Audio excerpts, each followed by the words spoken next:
Speaking about your jokes, have you ever felt this pressure from the censorship, pressure from the government that affects your comedy? No, because I have actually theory that Kumar, because you're top of the game, so I think you're allowed maybe to joke about more topics, and like deeper, versus like other comedians. Yeah, because of my experience, and also because I know I censor myself, so I know what to say, what not to say, and how much you can push. Because of my 30 years experience, I know do not wake the sleeping dogs, do not open a new can of worms, do not, just be careful. But because mine is a very closed door, so a lot more things I can say because people are buying to listen. Yeah. I don't go public, I don't even perform in public. I'm not allowed to, so I don't. Like in public, not in the club, like shopping mall. Oh, okay. You know, like you're not allowed because I don't do it. You don't like to do it. I don't like because you don't know who you're getting there, and you don't put yourself out there. It's a random crowd. Yeah, so you don't put yourself out there to get into trouble. Yeah. So club is people pay to come. Yeah. They want it because everyone wants to laugh now because after COVID or whatever they're going through depression. They want to have a good laugh because laughter is really good for their heart as well. So more people are coming forward, which is really good for my business, right? So I will not do things like even I stopped my company events, D&Ds, because there are too many foreigners now in the company and they don't get it. When they don't get it, who gets affected? The performer. So they don't feel it. They don't get it because they either don't speak English. Even if they do, the humor is very local. They don't get the politics. They don't get because they're only here to work for 2 years maybe. They don't have to give a shit if they don't want to. They only come here, work, get my pay, send back home, stay. And if my job say I must get to know what's going on, like Google or Facebook, then they will make an effort to learn. But if I am in construction or I'm in technology, this is not my thing. I'm in a different job, so I don't have to learn what's going on. Yeah. Some people do make an effort because they're here to stay long. Some people are just here, hit and run. Take the money and go. Yeah. What would be your borderline? What would the line that you don't want to cross for your jokes? Oh, now it's very different. Now I cross a lot because what I wouldn't cross is like, can you talk about religion? I try not to. That's one thing I won't talk because I don't know. I mean, all I know is what I know. Yeah. But I could be wrong. Maybe my own religion I might know better, which is Hindu, right? But I don't know your religion, so I don't go there if I don't know. Yeah. Because I want to also be factual. Like, this is it.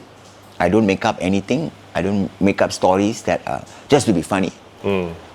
So most of it is what I know, and it's always factual. But you can talk about race, like racism. I think it's a big topic. Yeah, racism Singapore, is fine because Singaporeans like, people love to laugh about. Yeah, because what they talk among friends in their own comfort zone, I say it on stage. So people relate. Oh my God, we just talked about this. So people are like, oh. So I'm very relatable locally. So maybe people behind the closed doors, they don't talk about religion, but they talk about race, like behind the closed doors in their kitchens. That's why it's relatable. If you talk about race, it's relatable to them. But religion, they don't want to talk about it. They don't know. Yeah. I mean, they don't know. Or we don't sit down and talk about it. Yes. You know what your religion does, right? We talk about race. You see the Indian guy there?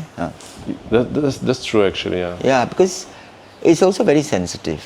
Because I think now also people have become very, very sensitive. Yeah. You have to be very careful what you say.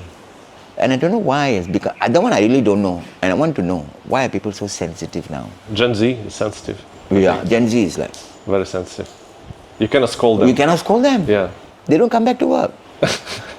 I don't know because I have like my teammate. She's like one of the teammates. She's 22, 23. I'm very careful about like how I approach her. Yeah. If I don't like something, compared to my like other colleagues, which is 30, 40. Yeah. You can tell them in their face.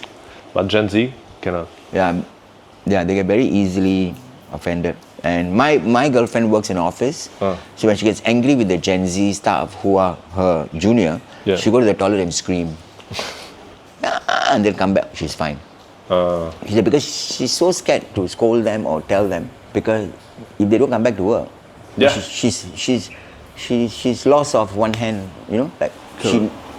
and But we have the extremes, the Gen Z who are so sensitive, and the Gen Z who makes a lot of effort to understand the older generation. You know, because I know my parents' children who are very now, everything's now. You can't even scold them, you can't talk to them. And then you have the other side of Gen Z who likes even retro music. They like Beatles, they like and they will make a lot of effort to understand the older people. Yeah. And so you have the extremes. It's very difficult. But also because you have social media, you can get exposed for what you say. Yeah, I don't even know whether social media. I know social media is toxic, but I don't know whether it's good for you. I mean, it's good because there's a lot of knowledge, but I don't know where you draw the line.